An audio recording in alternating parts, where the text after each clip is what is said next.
जय हिंद। हम लोग एक नए टॉपिक की ओर बढ़ते हैं और इस क्लास में पढ़ते हैं पाचन तंत्र। हालांकि हम लोग पिछले वीडियो में पढ़े थे दांत के बारे में। उम्मीद करता हूं कि आप लोग पढ़ लिए होंगे और हम लोग नए टॉपिक पढ़ते हैं पाचन तंत्र। देखिए, ये जो पाचन तंत्र है ना, पाचन में के जो तंत्र है, तंत्र को इंग्लिश में बोलते हैं सिस्टम। तंत्र को इंग्लिश में बोलते हैं सिस्टम। और सिस्टम का मतलब होता है कि जब बहुत सारी चीज़ मिलकर काम करती है, वर्क करती है। जैसे मान लीजिए कि कोई कंप्यूटर सिस्टम होता है, तो उस कंप्यूटर सिस्टम में माउस काम करता है, कीबोर्ड काम करता है, स्क्रीन काम करता है। इट मीन्स बहुत सारी चीज़ ग्रुप में वर्क करती है, तो तभी उसे हम लोग कंप्यूटर सिस्टम बोलते हैं। लेकिन उस सिस्टम में से हम लोग कोई भी चीज़ बाहर कर दे, हटा दे, तो वो सिस्टम बढ़िया से काम नहीं कर पाएगी। वैसा ही जो हम लोग का पाचन करने की क्रिया है, वो एक ग्रुप में काम करती है, तो उस पूरे ग्रुप को बोलते हैं पाचन तंत्र। हालांकि पाचन का मतलब होता है जटिल पदार्थ को छोटे छोटे कणों में बांट देना। जैसे आप लोग इतना बड़ा पराठा खाते हैं, रोटी खाते हैं और छोटा छोटा दांत से तोड़ते हैं, फिर अंदर जाता है तो पाचन होता है। तो पाचन होता है, समझ लो आप लोग। तो देखिए, ये जो पाचन का मतलब होता है कि बड़े बड़े कणों को तोड़कर छोटे छोटे चीज़ों में बांट देना। और तंत्र का मतलब होता है सिस्टम, यानी वर्क, ग्रुप में वर्क किया जाए, उसे बोलेंगे हम लोग सिस्टम। अब यह जो पाचन तंत्र है, यह दो भाग में होता है। हम लोगों के शरीर के अंदर दो भाग में होता है, एक आहार नाल में और एक ग्रंथि। अब ये आहार नाल क्या है तो समझिए, ये जो डायग्राम में यहाँ से लेकर यहाँ तक, इस पूरे को बोलते हैं आहार नाल। यह एक बड़ी आहार नाल, नाल का मतलब होता है नली, यानी यहाँ से यहाँ तक जो नली है इसे पूरा बोलते हैं आहार नाल। और एक होता है ग्रंथि। जब भोजन आहार नाल से इधर ऐसे ऐसे आता है तो जगह जगह पे ग्रंथि है, उसमें से कुछ एंजाइम छोड़ते जाता है और पाचन होते जाता है। तो हम लोग इसी को समझते हैं। यह जो आहार नाल है, यह जो आहार नाल, इसकी लंबाई 32 फीट होती है। यहाँ से लेकर, यानी मुंह से लेकर और पेट तक, मुंह से लेकर और यहाँ तक की लंबाई 32 फीट होती है। अगर इसे हम लोग मीटर में कन्वर्ट करते हैं तो 9 मीटर होगा, ठीक है। उसके बाद जो पाचन होता है ना, पाचन दो तरह से होता है, एक रासायनिक और एक भौतिक, यानी एक केमिकल और एक फिजिकल। फिजिकल मतलब तोड़ फोड़ मार पीट वाला, और केमिकल मतलब केमिकल डाल दिए और अपने आप हो गया। तो आप लोग अनुभव किए होंगे फिजिकल में, जैसे आप लोग रोटी लेते हैं और दांत से एकदम कचर कचर के कूचते हैं, तो उसे बोलते हैं फिजिकल। भात लिए एकदम किए, उसे बोलते हैं फिजिकल। लेकिन केमिकल हम लोग को पता नहीं चलता है, लेकिन हो जाता है। और यह जो केमिकल होता है उसे बोलते हैं रासायनिक, आप फिजिकल को बोलते हैं भौतिक। तो जो भौतिक यानी फिजिकल है, यह मात्र 15% होता है, और जो केमिकल है यानी रासायनिक, यह 85% होता है। ये आप लोग को समझ में आ गया। अब यहाँ पे ये आहार नाल में, जो आहार नाल है इसमें बहुत सारे भाग आते हैं, जैसे मुख गुहा, ग्रास नली, अमाशय, छोटी आंत, बड़ी आंत, गुदा। मुख गुहा का मतलब वो होता है जो मुंह के अंदर खाली जगह है, उसे बोलते हैं मुख गुहा। मुख गुहा के अंदर जो खाली जगह है उसे बोलते हैं मुख गुहा। और ग्रास नली, ये जो मुंह से लेकर पेट तक एक पाइप है, मुंह से लेकर एक नट्टी में है पाइप गया है, उसे बोलते हैं ग्रास नली। उसके बाद अमाशय, अंदर के पेट को बोलते हैं अमाशय, या बाहर के पेट को बोलते हैं उदर। यानी अंदर जो पेट है उसे बोलते हैं अमाशय, यहाँ पे होता है, और जो बाहर के पेट होता है इसे बोलते हैं उदर। गणेश जी का लंबा है उदर, इसलिए बोलते हैं लंबोदर। अब छोटी आंत, ये जो यहाँ पे पतली पतली ई आई हुई है, पतली पतली, इसे बोलते हैं छोटी आंत। और जो मोटा ई वाला पाइप है इसे बोलते हैं बड़ी आंत, इसे बोलते हैं गुद्दा, ठीक है। अब यहाँ पे होता है लीवर, यकृत, इसको उर्दू में बोलते हैं जिगर। कोई नहीं बोलता है कि मेरे जिगर के टुकड़ा, तो बोलो ना सीधे लीवर के टुकड़ा, झनक जाएगा।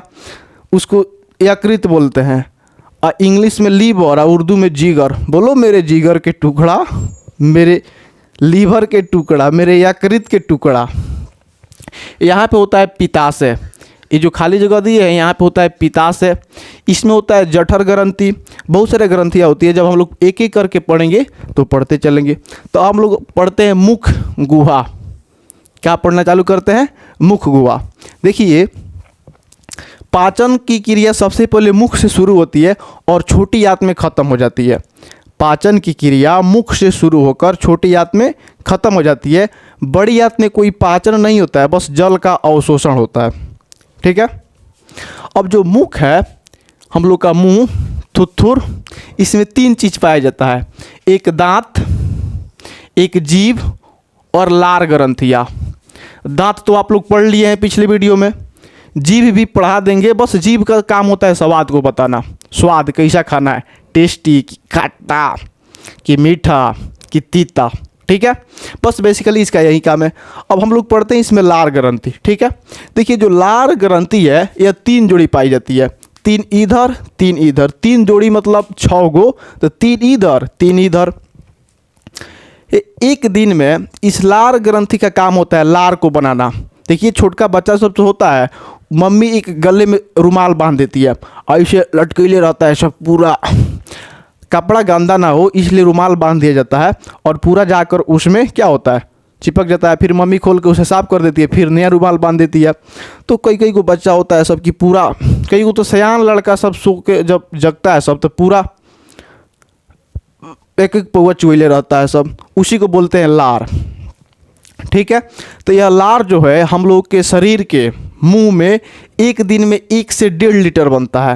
यानी लार का निर्माण एक दिन में 1 से 1.5 लीटर होता है। इसका निर्माण करता कौन है? तो लार ग्रंथि करती है। लार ग्रंथि की संख्या कितना है? तो 3 जोड़ी है, 3 इधर 3 इधर। एक को बोलते हैं पैरोटिड, सब मैक्सुलरी और सब लिंगुअली बोलते हैं। ठीक है ना। जो पैरोटिड होता है ये तीनों का काम है क्या? लार का निर्माण करना।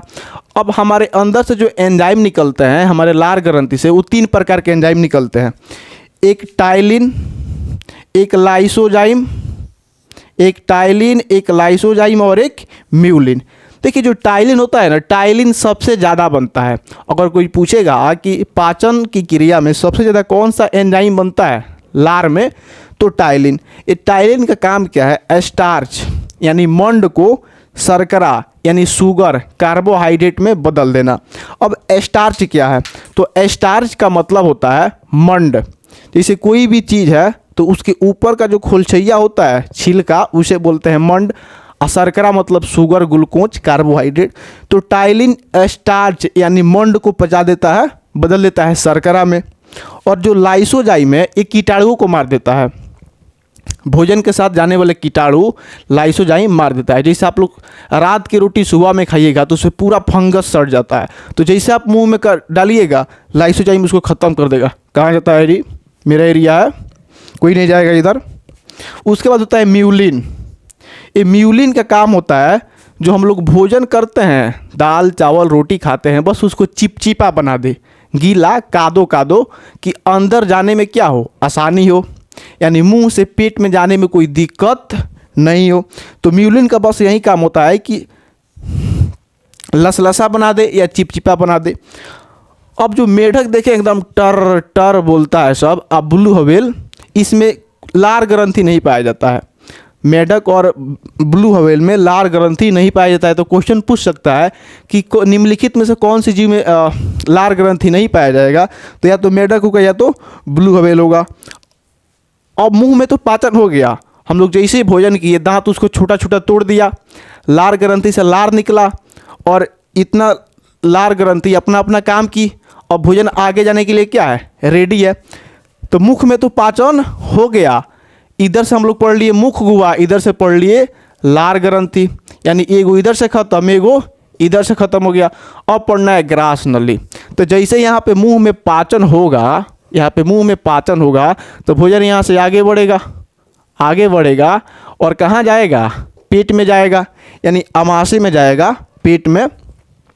तो यह जो आहार नाल यानी ग्रास नली है, ग्रास नली, इसमें किसी प्रकार का पाचन नहीं होता है, या ग्रास नली में किसी प्रकार का पाचन नहीं होता है। बस ये एक रास्ता है मुंह से पेट को जोड़ने के लिए, भोजन नीचे से ऊपर जाता है। और मान लीजिए कि हम लोग भोजन करते हैं, ऐसे सीधा पाइप होता है, जैसे भोजन करते हैं एकदम डब डब डब डब बजता, जैसे पानी में कुछ गिराते हैं तो बजता है ना, तो उसी तरह बजता, लेकिन बजता नहीं है। इसका मतलब धीरे धीरे धीरे धीरे जाता है। तो इसमें एक गति होता है, उसे बोलते हैं क्रामाकुंचन गति। क्या बोलते हैं? क्रामाकुंचन। जैसे आप लोग फेयर लवली निकालते हैं या बिको टर्मरिक पाउडर, तो ऐसे दाब दाब के निकालते हैं, तो एक ही बार थोड़ी निकल जाता है, अब आराम आराम से निकलता है। उसी तरह इसमें आराम आराम से आता है, तो उस गति को बोलते हैं क्रामाकुंचन गति। क्या बोलते हैं? क्रामाकुंचन गति। और भोजन इस ग्रास नली के माध्यम से कहाँ आ गया? अमाशय में।